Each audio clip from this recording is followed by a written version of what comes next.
What's going on, guys? Welcome back to another video. I don't know if you guys noticed anything different, but I put some switches in my car. No, I'm just joking. Yes, I got a haircut finally, but in all seriousness, today we are working on the front suspension again. We're getting real close to having it all done and getting the car back on 4 wheels.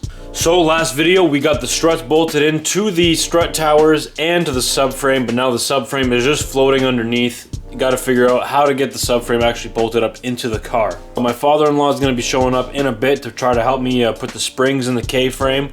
Before he gets here, what I'm going to try to do is get some holes drilled into the subframe where we think it's going to work, and possibly get just 2 bolts in through the subframe into the car, and that might be able to get it to be held in place just enough to figure out how to fully mock it up. I had a buddy of mine come by. He helped me figure that out. This frame is very close to being just a bolt-on mod, but it's not. There's a little bit of modifications that I'm going to have to do. But yeah, I'll show you guys exactly what I'm talking about.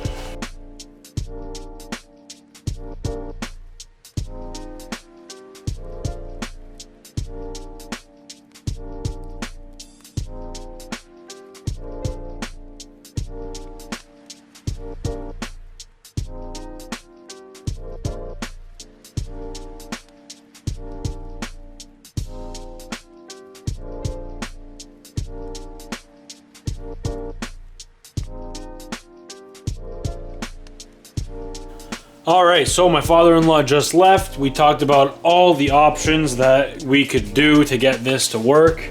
We talked about possibly taking pieces from the original subframe and cutting out what we needed and putting them on the Mustang subframe, but we don't think that's going to work. We also talked about my idea of cutting holes in the side of the subframe and then just bolting through and then sealing that back off after. But we think that there's a better way. So my buddy's idea, I think, is the thing I'm going to try first. That's because it's the least amount of work right now, just to see how close we can get. So what his idea was is the existing holes where the original subframe bolted in is very close to where the holes in this subframe need to go.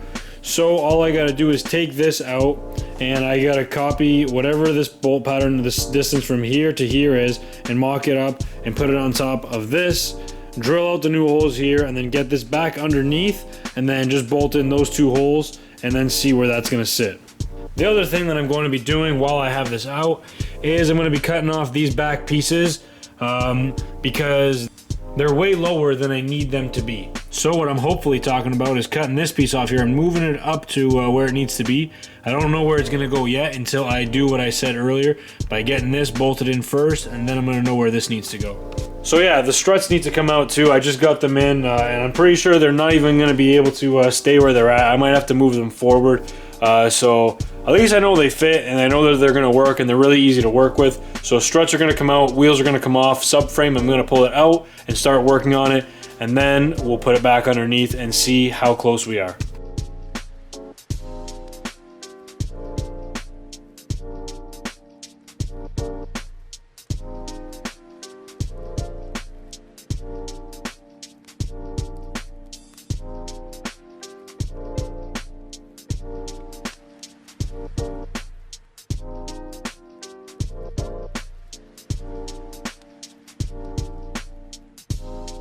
Alright, so basically what I'm doing right now is I'm going to be taking this tape here, I'm going to be running it over from one bolt to the other, and then I'm going to mark where these holes are, and then I'm going to take this tape, move it over there, and then I'm going to mark where the new holes need to be.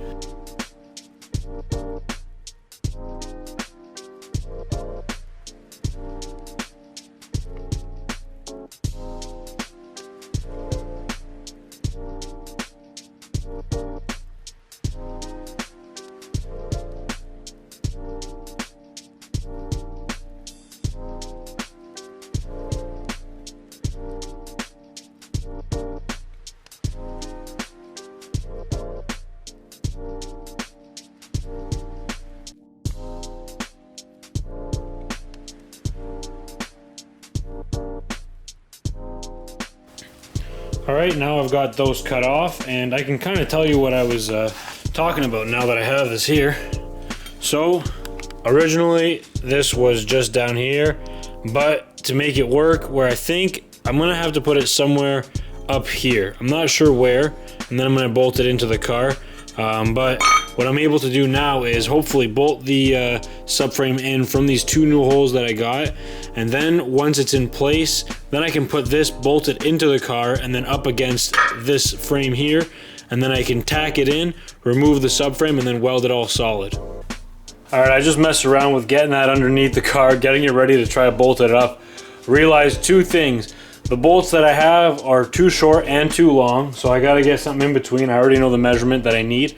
And then also there is a lip, like a pinch weld, where the inner fender and outer fender meet, and I gotta cut out like a 12-inch section on each side. And I forgot to do that, so I can't really do anything today, so we're gonna continue tomorrow. Okay, we're back, second day.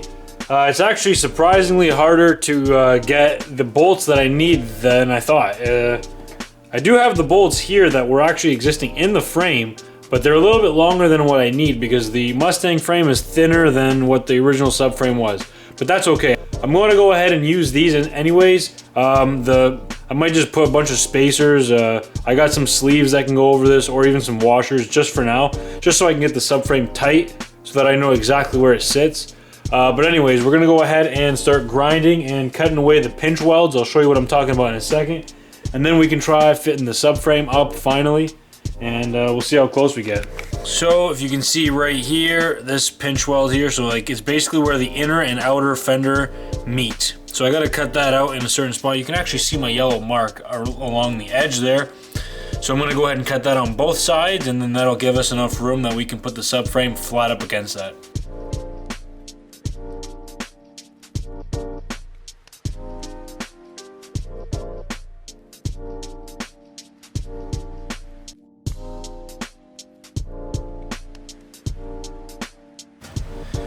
Okay, so I've cut out the pinch weld basically, so this continued all the way across to here, to there. It's not the cleanest, obviously, I just ran my finger across a burr, but I'm gonna go around with the grinder now and clean all that off. But now that's flat, I've done it on both sides, so we are good. Nothing should get in the way here.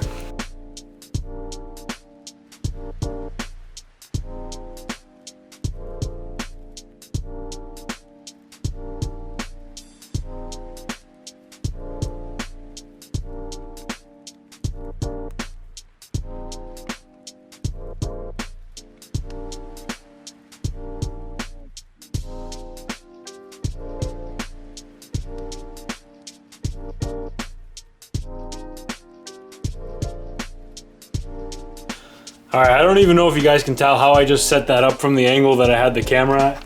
But basically what I did was I put 3 2x6s in like a T configuration to get it long enough on the jack, just so that I can use the jack to lift this up kind of evenly to where I need it to go. So you can see what I'm talking about here. So it's good enough for me. Now that's for the people that say they don't have what they need, like the proper jacks or a hoist or working on the floor or whatever. I mean, this isn't rocket science, but I mean, you gotta make do with what you got.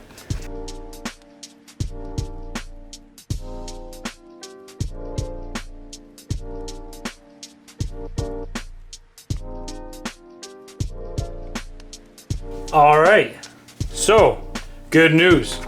Subframe is bolted in with 2 bolts right now. So that actually ended up working pretty good. I got the wheels on as well. They look like they're in a pretty good spot. Of course, I won't know 100% until I get the springs in and then I put the weight of the car back down. So now that this is in, I think that when I put the struts in, I put them in hoping that they would work in the existing strut towers, but it's not gonna work there. I'm gonna have to cut the top of these strut towers off, and I'm gonna have to locate the struts a little bit closer to the front. But I don't think that's gonna be that big of a deal. I mean, considering how easy this went, I think that's the least of my worries. So now the next thing I gotta do is focus on the front bolt for the subframe and then the back bolt for the subframe, because right now I got the middle bolt. So right now having the middle bolt in can make sure that everything's square, straight, and everything, because I'm using existing holes in the car already. So I know everything's square, and I don't really need to make sure of that right now. What I do need to do is focus on getting the front hole bolted up. And how I plan on doing that is doing something like this. My buddy's gonna get me a long cylinder that I can bolt in, and he's gonna thread the inside of the cylinder. And what I plan on doing is putting it right on top of here, and it's gonna rest right on the side of here. And I'm gonna weld it to the side here, and then I can bolt right into that. It's kind of hard to explain because I'm not really good at explaining, but you'll see better once my buddy makes it, along for what I just told you guys I'm gonna be doing for the back. But anyways, guys, this is going really good. I gotta count my blessings because honestly, I can't believe how easy things are going. I'm getting really lucky, that's for sure. So, if you guys want to see, hopefully next week, that this car might be on all 4 wheels again, that'll be great because that means that I gotta immediately take the rear wheels out and focus on the rear suspension after that. But that's for a later date. If you guys want to stay tuned, make sure you guys subscribe and like the video too, because that helps recommend the video to other people that aren't necessarily watching my channel already, and then get me more exposure, and people will know more about the beautiful thing that's happening in my garage, the rear wheel drive Prelude. Anyways, guys, thanks again for watching, and we'll see you next time.